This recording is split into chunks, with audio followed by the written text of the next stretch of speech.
আসসালামু আলাইকুম। আমি ডাক্তার কামরুজ্জামান শাওন।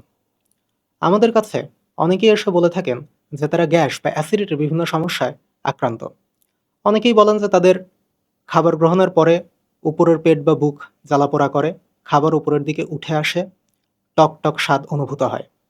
এই সমস্যাগুলোকে মেডিকেল সায়েন্সে গ্যাস বা গ্যাস্ট্রিক বলে আসলে কোনো স্পেসিফিক এন্টিটি নাই। মেডিকেল সায়েন্সে একে বলা হয় গ্যাস্ট্রোইসোফেজিয়াল রিফ্লাক্স ডিজিজ বা জিইআরডি। আজকে আমরা জিইআরডি বা গ্যাস্ট্রোএসোফেজিয়াল রিফ্লাক্স ডিজিজ নিয়ে কিছু কথা বলবো। গ্যাস্ট্রোএসোফেজিয়াল রিফ্লাক্স ডিজিজ তার মানে আমাদের পাকস্থলী বা স্টোমাক থেকে খাদ্যের কন্টেন্ট যখন উপরের দিকে মানে খাদ্যনালী বা ইসোফ্যাগাসের দিকে যখন উঠে আসে, তখনই সেটাকে বলা হয় গ্যাস্ট্রোএসোফেজিয়াল রিফ্লাক্স ডিজিজ বা জিইআরডি। কেন এটা হয়? হওয়ার কারণ হচ্ছে পাকস্থলী এবং খাদ্যনালী এই দুইটার মাঝে একটা স্ফিংটার থাকে। একে বলা হয় লোয়ার ইসোফেজিয়াল স্ফিংটার। আমাদের সবারই এই লোয়ার ইসোফেজিয়াল স্ফিংটার একটি ট্রানজিয়েন্ট রিল্যাক্সেশনের মধ্যে থাকে। আমাদের মনে রাখতে হবে যে খাদ্যের রিফ্লাক্স বা উঠে আসা একটি নর্মাল ফেনোমেনন। সবারই এটা হতে পারে। কিন্তু সবার সাইন সিমটমস বা উপসর্গগুলো কেন দেখা যায় না? কারণ আমাদের ইসোফ্যাগাস বা খাদ্যনালীর নর্মাল একটি পেরিস্টালটিক অ্যাক্টিভিটি আছে, এবং একই সাথে আমাদের স্যালাইভা বা লালাতে বাইকার্বনেট উপাদান মিশ্রিত থাকে, যেটা খাদ্যের অ্যাসিডিক কন্টেন্টকে নিউট্রালাইজ করে ফেলে। কিন্তু বেশ কিছু কারণে এই লোয়ার ইসোফেজিয়াল স্ফিংটারের রিল্যাক্সেশনটা অনেক বেশি হয়ে যায়। তখন স্টোমাক বা পাকস্থলীতে যে খাদ্যের উপাদানটা থাকে, সেটা যখন স্টোমাক নিঃসৃত হাইড্রোক্লোরিক অ্যাসিড, বাইল সল্ট এবং পেপসিনের মিশ্রণে আসে, তখন সেটা উপরের দিকে রিফ্লাক্স করে। কারণের মধ্যে আরও বেশ কিছু কারণ থাকে। সেটা হচ্ছে আমাদের পেটের মধ্যে চাপটা যখন বেড়ে যায়, ইন্ট্রা অ্যাবডোমিনাল প্রেশারটা যখন বেড়ে যায়, তখন রিফ্লাক্সটা বেশি হতে পারে। সাধারণত প্রেগন্যান্সি এবং ওবেসিটি, যারা অনেক মোটা মানুষ, তাদের ক্ষেত্রে রিফ্লাক্সের পরিমাণটা বা প্রাদুর্ভাব আরও বেশি লক্ষ্য করা যায়। একই সাথে আমাদের বেশ কিছু ডায়েটারি ফ্যাক্টর বা আমাদের জীবনাচরণের উপরও নির্ভর করে। আমরা যদি স্পাইসি ফুড বা ফ্যাটি ফুড এগুলো যদি বেশি পরিমাণে খাই, চকলেট, একই সাথে চা, কফি, অনেক সময় আমরা যদি ধূমপান করি অথবা যদি অ্যালকোহল গ্রহণ করি, তখন সে সমস্ত কারণেও আমাদের খাদ্য উপাদানটা রিফ্লাক্স করে বা রিগার্জিটেশন হয়। এর ফলে বিভিন্ন সাইন সিমটমসগুলো দেখা যায়। এছাড়া হায়াটাস হার্নিয়া নামে একটা ডিজিজ আছে, যে কন্ডিশনে স্টোমাকটা ডায়াফ্রাম ভেদ করে উপরের দিকে উঠে আসে। বয়স্ক মানুষদের ক্ষেত্রে এটা বেশি দেখা যায়, এবং এখানেও রিফ্লাক্স ডিজিজটা অনেক বেশি পরিমাণে আমাদের আহ, লক্ষ্য করা যায় বা প্রাদুর্ভাবটা বেড়ে যায়। এখন আসি যে কি কি উপসর্গটা আমরা দেখতে পারি জিইআরডিতে বা গ্যাস্ট্রোএসোফেজিয়াল রিফ্লাক্স ডিজিজে। ক্লাসিক সিমটম হচ্ছে দুইটা। একটা হচ্ছে হার্টবার্ন, মানে পুরা উপরের বুক জ্বালাপোড়া করবে। দ্বিতীয় যেটা, সেটা হচ্ছে যে রিফ্লাক্স, মানে খাদ্যের উপাদানটা উপরের দিকে উঠে আসবে। একই সাথে অ্যাটিপিক্যাল কিছু সাইন সিমটমস দেখা যায়, যেগুলোর মধ্যে থাকে যখন খাদ্য উপাদানটা উপরের দিকে উঠে আসবে, অ্যাসিড সমৃদ্ধ, তখন যখন গলার দিকে যাবে তখন আমাদের গলা ব্যথা করবে। যখন টেস্টের সাথে হাইড্রোক্লোরিক অ্যাসিডের মিশ্রণ হবে, তখন টকটক একটা স্বাদ অনুভূত হবে। আমাদের ভোকাল কর্ডের সাথে যখন যাবে, তখন গলার স্বরটা অনেক কর্কশ হয়ে যাবে। নকচার্নাল পারসিস্টেন্ট নাইট কাফ, মানে রাতের দিকে অনেক বেশি পরিমাণে খুসখুসে কাশি হতে পারে। এছাড়া অনেক লং স্ট্যান্ডিং কেসে অনেক দীর্ঘ সময় যদি থাকে, তাহলে আমাদের অ্যাজমার মতো সিমটমগুলো দেখা যেতে পারে। বয়স্কদের ক্ষেত্রে পারসিস্টেন্ট ক্রনিক নিউমোনিয়ার অন্যতম একটি কারণ হচ্ছে জিইআরডি। অনেক সময় দেখা যায় যে বয়স্ক রোগীদের কোনো কারণ পাওয়া যায় না, কিন্তু তাদের বারবার নিউমোনিয়া হতে থাকে।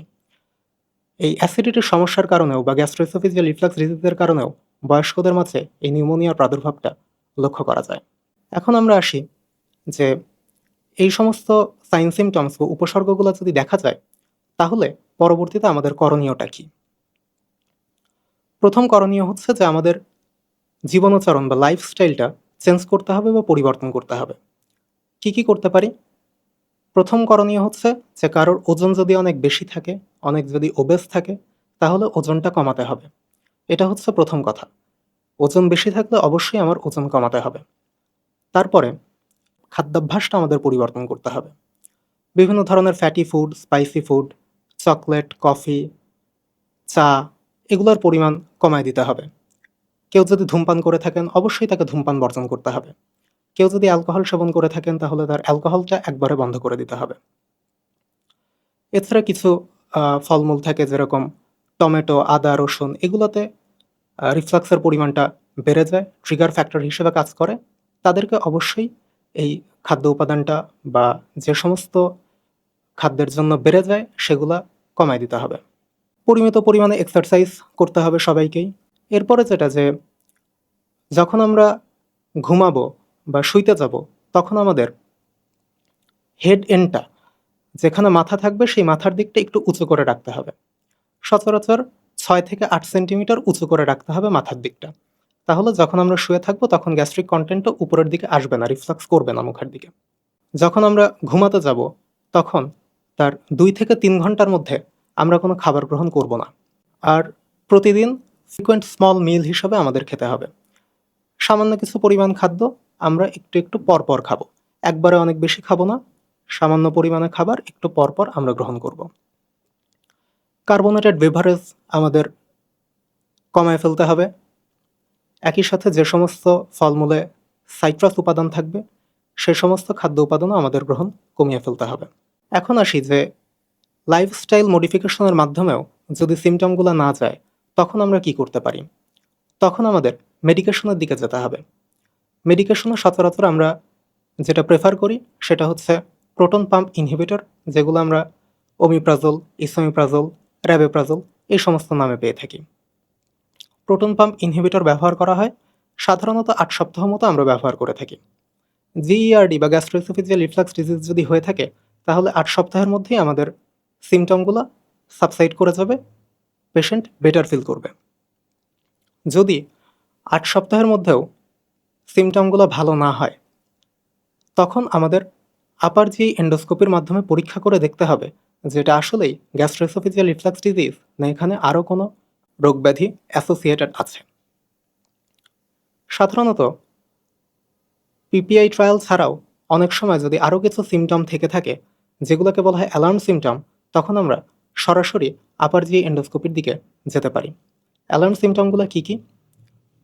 গ্যাস্ট্রোএসোফেজিয়াল রিফ্লাক্স ডিজিজ আছে, সাথে রিফ্লাক্স হচ্ছে, হার্টবার্ন হচ্ছে, বুক জ্বালাপোড়া করতেছে এবং ওজন অনেক দ্রুত কমে যাচ্ছে, রক্তশূন্যতা দেখা যাচ্ছে, পারসিস্টেন্ট ভমিটিং হচ্ছে, পারসিস্টেন্ট বমি হচ্ছে, বমির সাথে অথবা পায়খানার সাথে রক্ত যাচ্ছে, খাবার গিলতে গিয়ে যদি ব্যথা অনুভূত হচ্ছে বা খাবার গিলতে গিয়ে সমস্যা হচ্ছে, পেটের মধ্যে একটু চাকা চাকা মনে হচ্ছে, এই সমস্ত সিমটমগুলো হচ্ছে অ্যালার্ম সিমটম।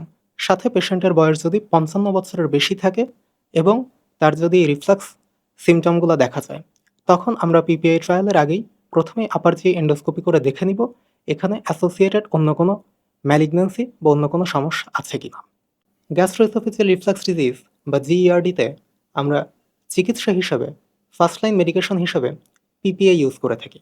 অনেক সময় পেশেন্ট নিজেরাই বিভিন্ন ফার্মেসির দোকান থেকে কোনো রকম অ্যাডভাইস ছাড়া পিপিআই কিনে র্যান্ডমলি ইউজ করতে থাকেন।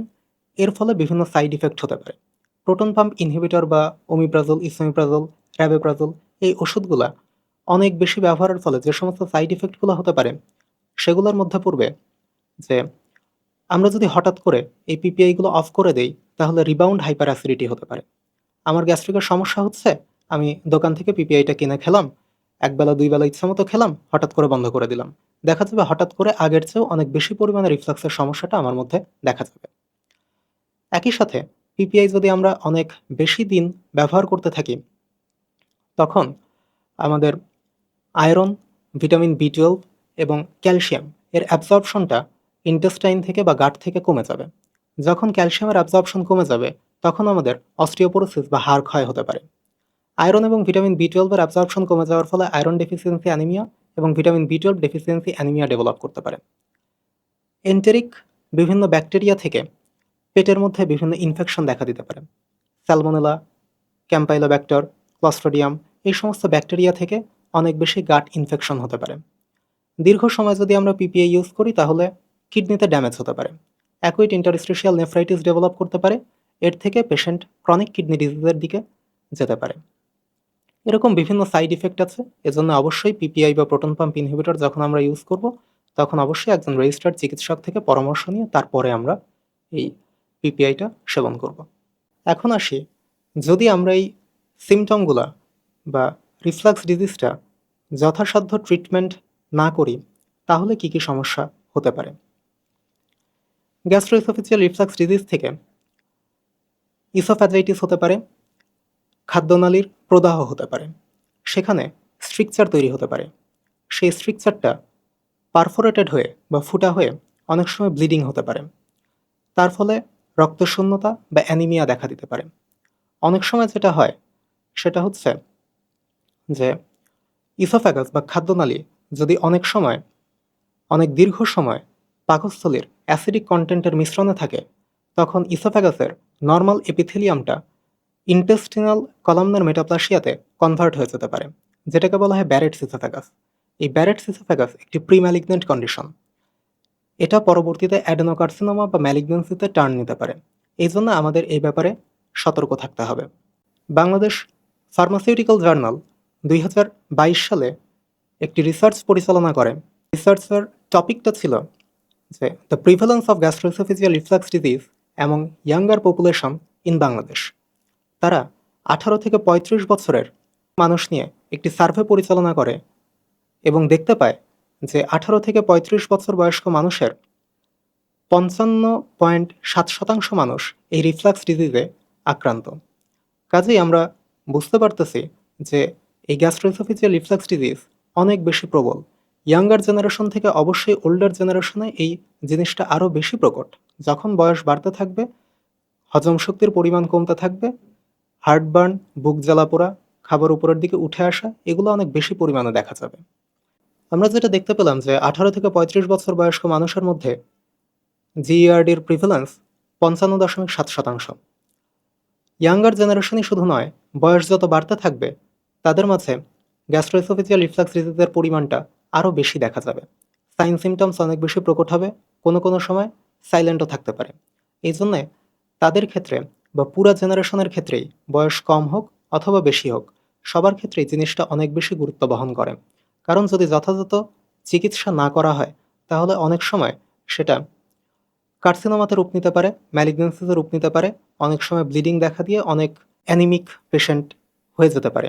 এই জন্য অবশ্যই গ্যাস্ট্রোএসোফেজিয়াল রিফ্লাক্স ডিজিজ বা অ্যাসিডিটির সমস্যা আমাদেরকে সতর্কতার সাথে ডিল করতে হবে এবং যদি এরকম সাইন সিমটমস দেখা যায়, অবশ্যই চিকিৎসকের শরণাপন্ন হতে হবে এবং সে অনুযায়ী চিকিৎসা ব্যবস্থা গ্রহণ করতে হবে। আশা করছি পুরোটা সময় ধরে আমার বক্তব্য শোনার ফলে আপনারা উপকৃত হবেন। এই বিষয়ে আপনারা নিজেরা সতর্ক থাকবেন, আশেপাশের সবাইকে সতর্ক করবেন এবং আপনারা একটি সুস্থ লাইফস্টাইল লিড করবেন। ধন্যবাদ সবাই।